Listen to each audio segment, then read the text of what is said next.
Pokemon Legends ZA is finally out, and you know what that means.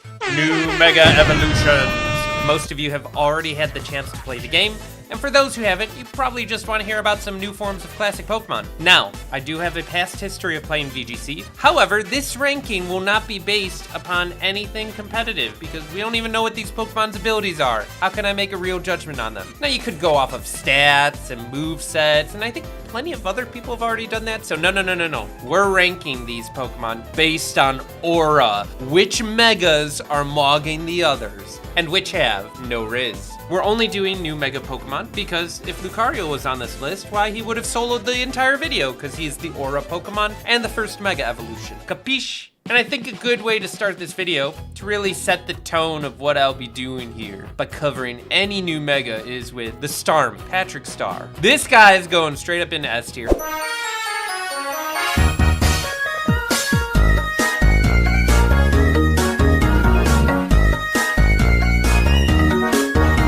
See, what you gotta realize about Mega Starmie is that the Pokemon Company knew exactly what they were doing with this one. Initially, all the haters were directing their ire towards this magnificent specimen. However, what they failed to realize is that it's totally in line with the same designers of the Starman from Earthbound. I mean, he just looks amazing. Those legs, my goodness. And then the meme potential this mod has exceeded every other one on the list. It can be funny and terrifying. Therefore, it is peak. Now, to balance out the list a little bit, we're gonna put an obvious one in the bottom tier. I know I'm not one to stray away from controversial opinions. Just ask me about JoJo's Bizarre Adventure. But Mega Pyroar, this is bottom tier. The lion does not concern himself with good stat distribution, nor does he concern himself with looking like a real king, because he's a court jester with this new Mega. I mean, usually more hair is not a bad thing for Megas. I mean, it worked well for Ampharos, but Pyroar, no. This Fire Blast, it's a fire dud. F tier. I think a solid C tier by Mega Design is Dragalge. He needed one, and there's clear improvement from the original, but not necessarily one that's like super amazing. It's kind of cool. I mean, he turns into a cancer ray, but it's a bigger blob of poison with a little more tendrils. Cool little horns. I mean, I like it, but pretty standard. Moving up into B tier though, we would have Mega Scrafty. Now, Scrafty already had a pretty great design. Tend to lean more into the punk background, you know, not really my thing, but you know, he pulled it off, right? And he did have pants, but now, gotta say, when you add more clothes to a Mega, that's good. I mean, you just gotta worry about him spray painting Team MZ graffiti on the hood of your Citrion, so just watch that a little bit, but he's all right. Oh yeah, I know where this guy is going. Now, it's not that I don't love this goofy goober, but by Mega Designs, Mega Victreebel hype has run its course. We're now done, down in the E tier. The more I just look at this fat, flatulating fun bag of perturbed putrid poison, I just don't like him. Don't get me wrong, he does look very squishable, which is definitely a good feature. However, or the spooky way they hyped him up just to see him strangling himself because he can't control his upset tummy is pretty weak. Now, one mon that still survived the hype, in my opinion, I know many people have turned on him in recent days, but Mega Malamar, straight into the S tier. I mean, you took a solid looking evil cuttlefish and turned him into Megamind. Presentation!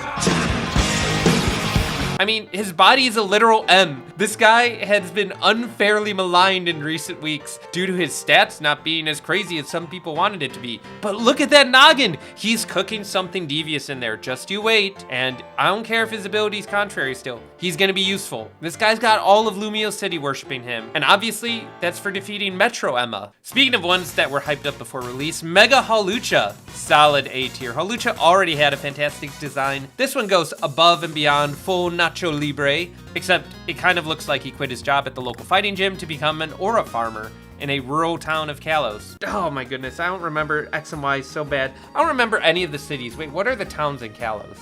Boy, this is so bad. Usually I can think of like Driftville City. I can't think of a single town outside of Lumio City and Kalos.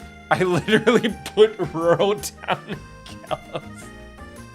Dendemile town. So he's quit his job to be an aura farmer in Dendemile town. I mean, they kind of cooked with his design. Whenever you remove pupils from the eyes with a mask or something, it always makes it feel more powerful. One Pokemon that doesn't feel more powerful though is Meganium. Now, the design is better. More floof is always a good thing. Hey, fairy type, that's even better. You could Dazzling Gleam anything that looks remotely like a mythical reptile. I just don't think anyone thinks this guy is gonna be better than the other starters, at least design-wise. Typing-wise, stat-wise, he's pretty good, but like, just like a C tier, you know, kind of average.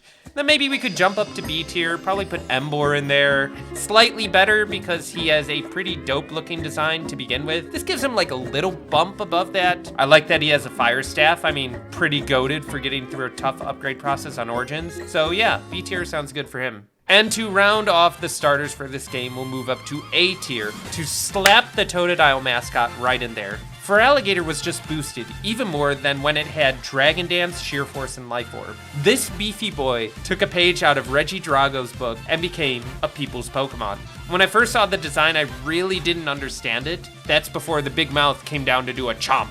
What really would have made it S tier though is if he was like on all fours walking around and that the head was just like always kind of a big head, but they still cooked. And this was kind of a problem with Feraligatr to begin with. Totodile is just so much more liked than the other two starters, so more people were gonna pick him, so it's kind of given a better design than the other two, in my opinion. That's how like half of the people played this game anyways. Let's do the Kalos starters in reverse order though. I'm just gonna drop Delphox into A tier 2 because it gains the ability to fly, and you know me, I'm not the biggest fan of witches or the occult, but the Ghost Girl is still top tier, and Delphox leaning into the wizarding motif is really great. It's surfing on a stick with a turbo afterburner. That's just plain awesome. And Greninja also gains the power of flight, however is aura farming in a different way. If Delphox were an F-35, Greninja would be a Blackhawk. I mean, the helicopter upside down design is cool, but Greninja already had a really good design, so it's kind of hard to improve on perfection. So just flip him upside down. Yeah, I mean, it worked for the Smash reveal, but it's not anything we haven't seen before. Slightly lower in B tier. Also in B tier, we'll throw in Chesnaught because I was initially gonna put him in C because I don't like Chesnaught, but this is so much more of an improvement. He gets a spear, so like that's always cool when a Pokemon can pull out a weapon from its body. We like that, yes. So B tier for Chesnaught. You know who's a bit lower though would be Eelecktross. Going into the C tier. I fully expect this video to get completely ratioed by the Canary stands and Orbiters. I agree that my slimy boy needed a boost, but did he have to look like he just got off the bus from Glove World? This really is not an imposing design. It doesn't look very mega. Ha! Escalators! Eels. And speaking of not imposing designs, let's go straight down into F tier with Mega Clefable. This is Togekiss, but fatter and worse. And I do not care about the hat, though I may say adding hats probably would have helped this design. I think a good metric for when you're looking at the aura of a Pokemon is how the silhouette looks. But this is kind of like Kingpin with wings, so lame, F tier, boo. I think being just fatter doesn't help too many of the megas. I mean, if the Pokemon was already fat, that's kind of cool. Like, you could just make it bigger. But I don't know, a Pokemon like Dragonite, you could have made this guy look really, really cool. And you decided to go a little more kind of derpy with it. I don't know if he necessarily looks like he needs the Xenoblade 3 high Entia wings or not. I know some people like them. I'm personally not a fan, so D tier. But you know a Pokemon that did the exact opposite of Dragonite is Mega Drampa, who went from a useless derpy old dragon into the user of the mythical fish fruit, Model Dragon. Vinny just casually throws out one of the coolest megas when you rush through the ranks. But what skyrocketed Drampa into the A tier is the storm clouds ready to thunderclap you into oblivion. Constant storm clouds surrounding you easily could have been so tiresome and edgy, but it just works for this guy because it contrasts so well with the original design. And sometimes the right amount of contrast makes it even better. Perhaps when you rank up from silver to gold, or gain claws that are 10 times the length of the original ones, which is why Skarmory is comfortably roosting in S tier. Skarmory has always been one of my favorite Pokemon, and I love that now you can switch from the stable stall hazard setter to a kamikaze brave bird nuke made out of 24 carats. Another great mega is Excadrill. This mega will pierce the heavens of B tier with 3 massive drills coming out of its head and arms. Spiral energy has overloaded its body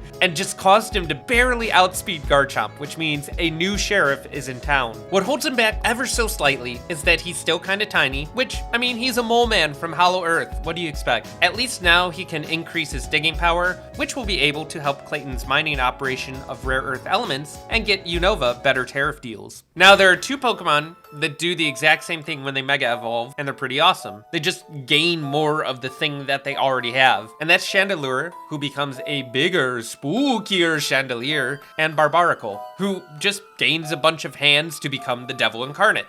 So, let's start with Chandelure. The increase in candles obviously is more spooky, and I like it, so at least deserving B tier. Looks pretty solid. Like, if I saw that hanging above me, I would want to get out of there immediately. Barbaracle, on the other hand, becomes a void of assorted limbs that drag you further down into hell itself. Definitely a lot scarier because demons are pretty dang scary. So originally I was gonna put him in B tier for the alliteration, but I think he edges out into A tier. Scolipede goes from a giant horsebug to an even bigger horsebug, but this time with a bunch of knight armor and technoblades coming out of his head and butt. And I like Scolipede. I used it in my run. He already had a pretty decent aura, especially for a bug type. And this one's a bit more noble. This Pokemon's good. I think it's a solid B tier, but nothing higher than that. You wanna know another easy S tier, okay? That would be the Squad. I'm not talking about the Squirtle Squad. I'm not talking about the Squeak Squad from Kirby, but I'm talking about the Greek Squad from Kirby. Oh yeah, Mega Falinks. Poor predictable Greeks, always fighting in a phalanx. Ah, Mega Falinks, nothing beats that.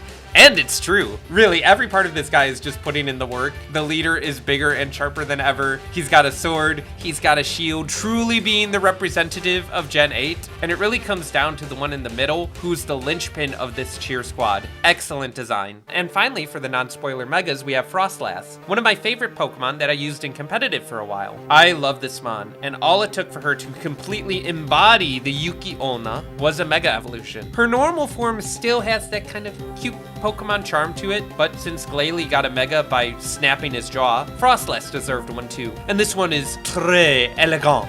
It's like if Mega Gardevoir took the dark side and became a monster of a being. So similar to Barbaracle, but on an even greater scale. She embodies the Snow Devil and becomes another entry into S tier. As for these last two Pokemon, there are spoilers for the main story of Legend ZA, so you may or may not care about that, but you're already this far in the video, so Mega Floette is bad by itself. I mean, when it takes over Ange, pretty cool. Light of Ruin, awesome attack, but I don't really like this one. This is why you wait until a Pokemon is fully evolved to give it a Mega Evolution. I mean, in a vacuum it's fine, and in the context of the story it's fine, but when you're comparing it to other Mega Pokemon, it's lacking quite a bit, so E tier. Finally, Mega Zygarde, who completed not only the trifecta of Pokemon X, Y, and Z, but added to it with Pokemon Sword, Shield, and Gun. I don't need to explain why this is awesome, or how all of the final cutscenes made this Pokemon look even cooler, or that Nihilite is one of the coolest moves in the game,